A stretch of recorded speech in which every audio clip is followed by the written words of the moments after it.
Нова сезона исти маки. Без топла вода и парно грејење веќе 2 недели живеа студентите од студентскиот дом Стив Наумов од Скопје. Во трите згради и во дел од бараките се жала студентите, немало парно грејење од почетокот на грејната сезона. Дефект според надлежните имало во првата зграда. Нашата камера регистрираше како се работи на него, а до негово санирање младината е принудена да се грее во тенџериње за да се искапат. Условите, велат студентите, биле катастрофални.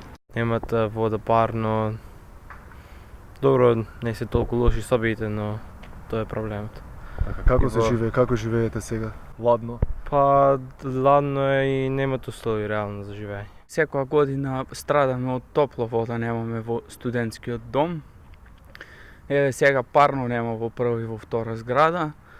И така, лоши се условите, не сме задоволни за тие пари што ги плаќаме.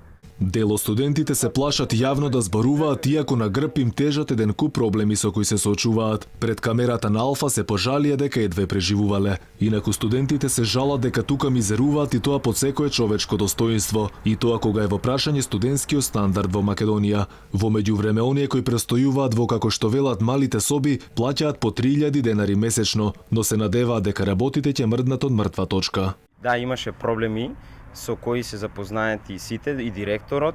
Веќе се работи на санација на проблемите, како што може да видите.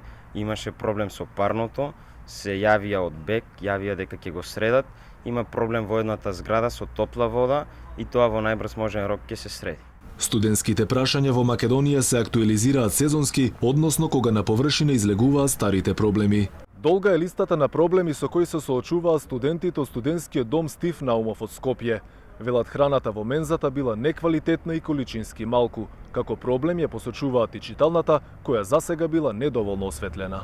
Дополнителните грејни тела во домовите се строго забранети, иако студентите редовно ги шверцуваат бидејќи парното засега го нема. За редовните дефекти во инсталацијата надлежните претходно вината ја префрлија токму врз студентите, бидејќи со дополнителни грејни тела велат ја оптеретувале мрежата. Студентите пак редовно предупредуваат дека старата инсталација била како темпирана бомба, која можела да предизвика и фатални последици.